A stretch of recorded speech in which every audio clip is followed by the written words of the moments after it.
唔少人都 FF 過同日本人結婚，仲希望可以落地生根，喺日本生埋小朋友，好似童話故事咁，從此過住幸福快樂嘅生活。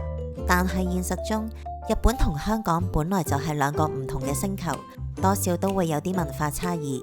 今次 Like Japan 就邀請到在日港媽 Elise 同大家分享下佢喺日本嘅育兒點滴。Hello， 大家好，我係香港人，我係 Elise。Hello， 我係日本人爸爸。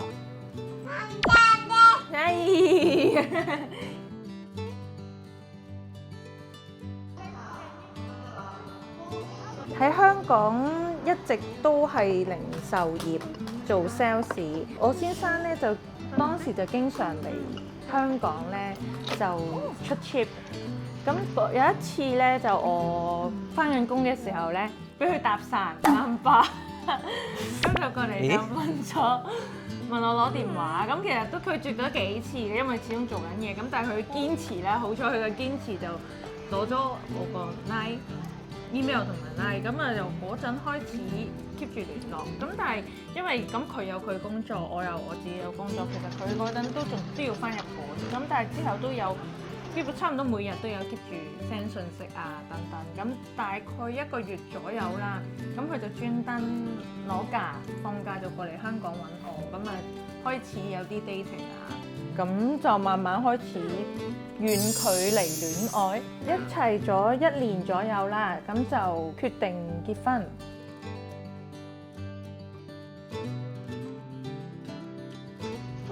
我以前返過嘅公司咧，香港嘅產假我諗大概有10個星期左右嘅。其實10個星期完咗，你就要即刻返工。咁 BB 點算咧？通常都係俾自己父母或者係老爺奶奶睇，或者如果你有錢請工人嘅話，就會俾工人湊。咁但係喺日本咧，第一冇話請工人呢樣嘢啦，可能會住好遠，有時可能係真係可能我父母住北海道，我嫁過嚟東京，咁人哋點樣過嚟幫你睇個小朋友咧？所以佢喺呢一方面咧都有好多支援，譬如可能我女女咁，佢0歲開始可以入保育園，會有老師幫你去睇。咁如果我生小朋友，咁我返唔到工，我咪冇錢，我點算呢？咁佢就會變咗有薪嘅育兒假或者產假，就比香港長好多。佢驚你唔夠，咁啊放夠10個月俾你，咁啊等你可以慢慢去揾保育園或者唞耐啲。照顧到嘅小朋友喺香港呢，可能因為我喺香港住嘅時候就未有小朋友，就好少去留意有冇一啲兒童設施或者設備。不過呢，以我印象中就真係唔係好覺有唔覺眼。但係嚟到日本之後，發覺佢哋會有好大嘅空間俾你去可能幫小朋友換尿片啊，或者專登做一啲房間出嚟俾你去餵奶。甚至乎一啲餐廳裏邊會有兒童區，俾佢哋可能食嘢嘅時候會等到唔耐煩，俾佢哋玩陣先啦。有好多呢啲免費嘅設施設備去協助一啲有小朋友嘅家庭。我覺得係佢哋香港咧而家就好困難嘅，我覺得做小朋友好困難。2歲3歲開始要參加好多學習班啊。見過我兒生，佢入小學或者幼稚園問嘅問題，我差唔多入中學嘅時候嘅問題嚟。不過正常唔會識過呢個年齡，會唔會太過嚴格呢？日本佢哋學習書本之前點樣去同人去互相溝通接觸比較重視啲咯，我覺得佢哋。譬如我女兒而家入嘅保育園啦，佢唔會話要你讀書寫字，未需要，佢要你哋學識你哋平時點樣自理，或者互相一啲幫助嘅習慣，去學咗呢啲先。讀書其實你去到學校嘅時候先再讀，因為日本小朋友咧，佢咁加上因為我要返工咧，0歲開始就已經要放佢入保育園。咁所以其實可能都有一個原因咧，佢就唔怕生保啊，因為佢好細個開始要接觸其他老師啊，或者其他小朋友。就唔同，如果可能我哋喺香港好少話佢咁細個會帶佢周圍識其他人㗎嘛，除非你話咁啱有親戚住附近，又成日帶佢去見一齊玩。如果唔係嘅話，其實都好少話同其他同齡，大家都0歲1歲咁多唔同嘅小朋友去玩。所以可能呢個原因佢就比較唔怕生保。我覺得下山寶好好啊。係啊，有啲係即刻喊㗎嘛，會佢會怕醜，但係佢又未至於會去喊啊，死啦媽咪喺邊咁樣。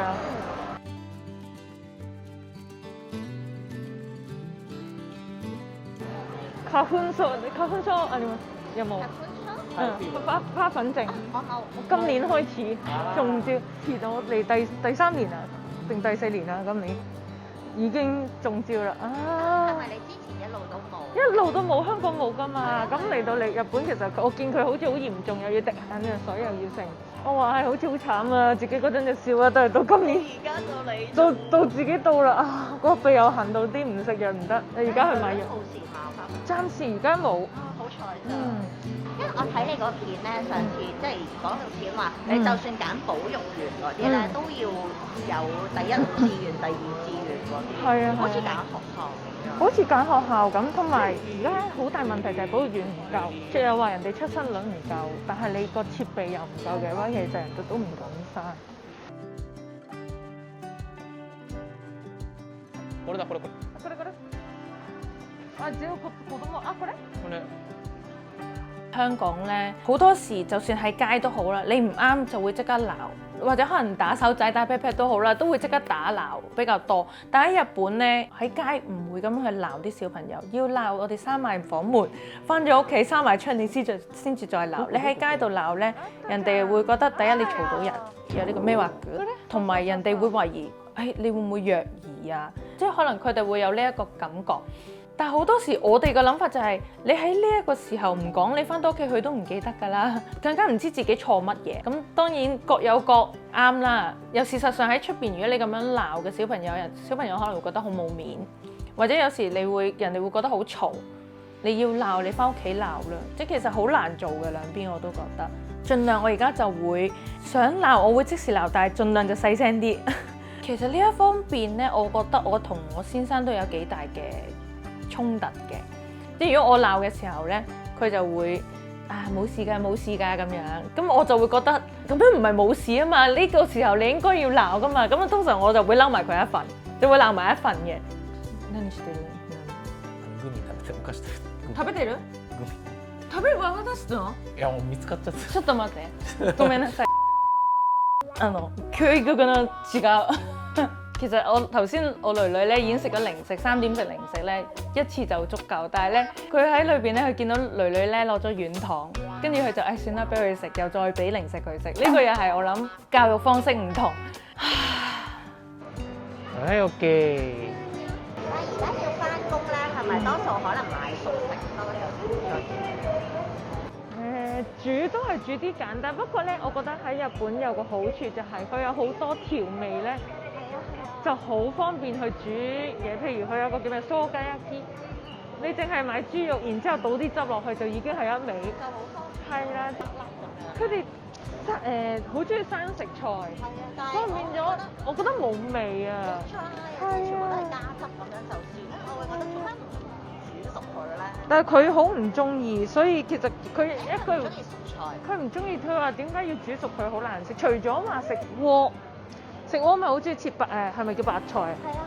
切落去嗰啲佢就食到，但係佢哋唔會炒菜食。佢哋覺得炒菜唔好食。係啊，佢覺得點解要炒熟佢？話你唔好搞我。係啊，佢話你唔好搞我，唔制，佢哋唔好搞我咁。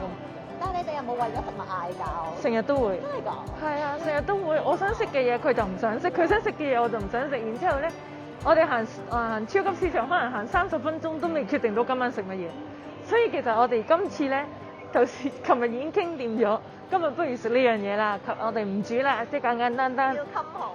係啦，如果唔係咧，喺呢度我諗有排都出唔到去。喺香港咧，喺屋企係好少會去飲酒，但係喺日本嚟咗日本之後咧，呢一種罐裝嘅咧就多好多，所以就變咗。係啦，呢隻好好飲喎，你喺時推薦嘅。好食完嗰啲天餐都幾健康。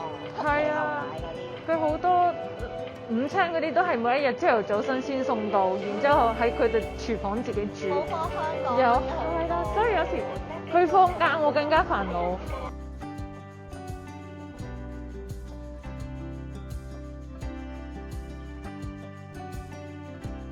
香港咧好中意話要孝敬父母會俾家用。係啊。日本係冇，同埋我最驚訝嘅一件事，亦都係我老公亦都好驚訝，就係點解你哋會俾家用？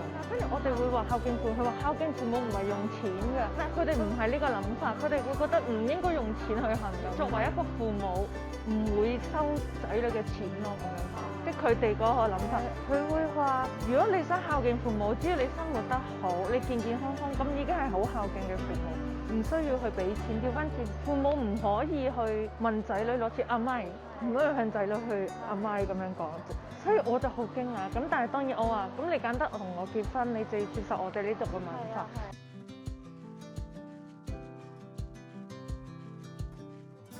喺呢度就算住到50年都好啦，我係香港人呢個係事實嚟嘅，永遠都唔會改變。但其實日本。就算你話，你係咪關西人啊？唔係，我係京都人嚟嘅，即係佢哋都會唔係話要玩分割，但係佢係想強調我哋係有我哋嘅特色，我哋係基督人，我哋係有我哋京都人嘅特色，希望你知道。咁我係香港人，我希望你哋知道，原來香港人係我哋香港人嘅特色，我亦都希望你知道，所以唔會改變，因為呢個係事實，我覺得。